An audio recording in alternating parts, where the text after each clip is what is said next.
Assalamualaikum warahmatullahi wabarakatuh. Perkenalkan, nama saya Melinawati Putri, NIM 33 dari kelas A3 TPR. Di sini saya akan menjelaskan mengenai toharoh.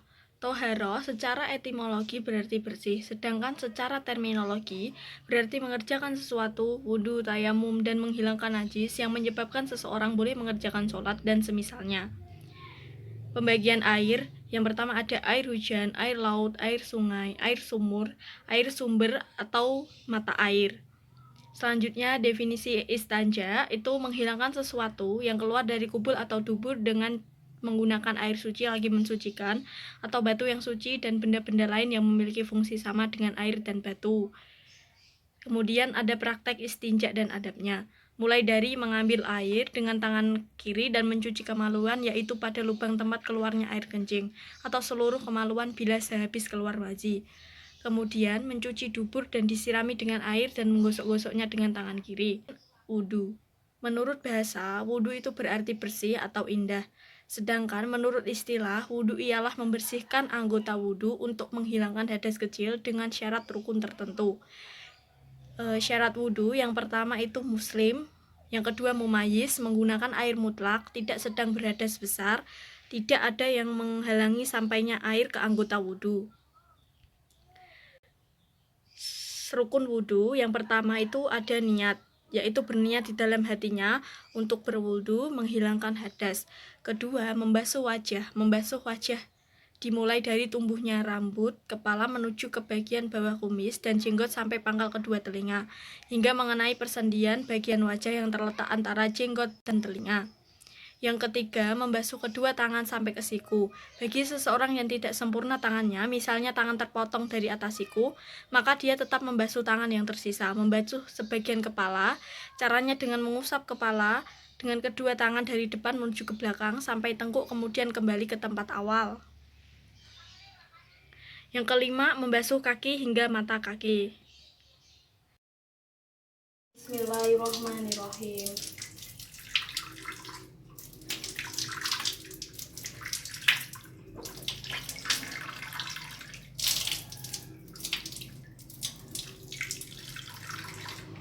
Nawaitu wudu'a li rafa'il hadasil hasgori fardholillahi ta'ala.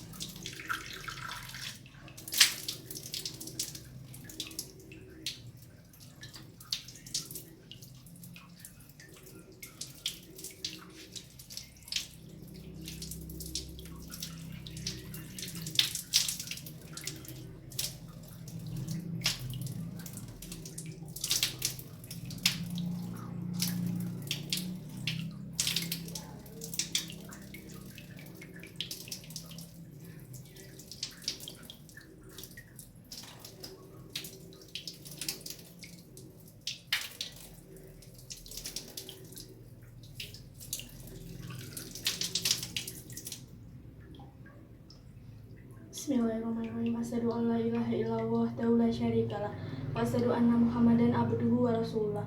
Allahumma ij'alni minat tawwabin waj'alni minal mutatahhirin waj'alni min ibadikas sholihin. Amin. Saya akan menjelaskan mengenai mandi jinabat. Mandi jinabat adalah meratakan atau menuangkan air dari kepala sampai ke seluruh tubuh yang disertai dengan niat untuk menghilangkan atau mensucikan diri dari hadas besar yang ada pada dirinya.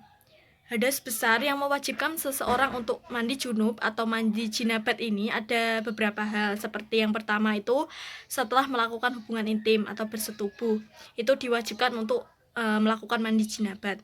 Yang kedua, ketika mengeluarkan air mani, baik dalam kondisi sadar ataupun tertidur, atau yang sering kita sebut mimpi basah. Yang ketiga, setelah haid. Haid ini adalah darah yang keluar setiap bulan dari rahim seorang wanita atau yang sering kita sebut dengan datang bulan. Yang keempat, setelah nifas. Nifas ini adalah darah yang keluar dari rahim wanita setelah melahirkan. Selanjutnya, rukun-rukun yang harus dilakukan ketika akan dan sedang dalam kondisi mandi junub atau mandi jinabat tersebut adalah yang pertama, niat mandi untuk mensucikan diri atau menghilangkan hadas besar. Yang kedua, membersihkan najis dan kotoran yang ada pada anggota tubuh. Yang ketiga, meratakan air mulai dari ujung rambut sampai ke ujung kaki. Sunah-sunah mandi junub atau mandi jinabat antara lain. Yang pertama, usahakan mengucapkan basmalah dulu, berwudu terlebih dahulu, meratakan air serta mengusap kotoran-kotoran yang ada pada tubuh. Dahulukan menggunakan anggota badan yang bagian kanan. Gunakan wewangian seperti sampo dan sabun yang wangi. Cara-cara melakukan mandi junub atau mandi jinabat yaitu yang pertama, baca lafal basmalah sambil niat mandi guna mensucikan diri dari hadas besar. Yang kedua, bersihkan 2 telapak tangan sebanyak 3 kali terlebih dahulu. Dilanjutkan dengan berwudu. Yang ketiga, bersihkan kotoran-kotoran atau najis yang ada pada saluran pembuangan, 2 alat kemaluan dan sekitarnya dengan tangan kiri. Basahi rambut sampai ke ujung akarnya dengan jari-jari. Hal ini dilakukan supaya air itu bisa sampai ke kulit kepala dan membasahi rambut-rambut yang tebal. Yang kelima, menyiramkan air mengenai tayamum. Menurut bahasa, tayamum itu berarti menuju. Dan menurut istilah, tayamum ialah mengusapkan debu yang suci ke muka dan tangan untuk menghilangkan hadas menurut syarat dan rukun tertentu.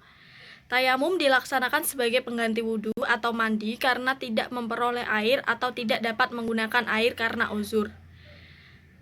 Salah satu syarat-syarat tayamum itu adalah yang pertama sudah masuk waktu sholat ya.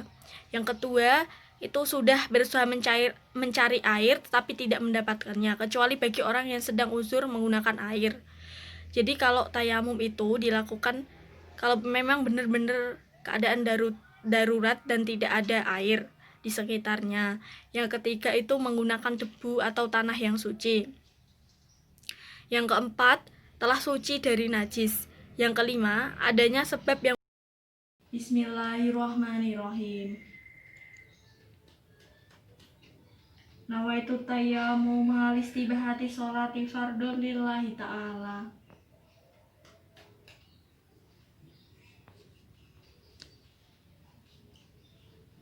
Sekian penjelasan dari saya. Apabila terdapat salah kata mohon dimaafkan.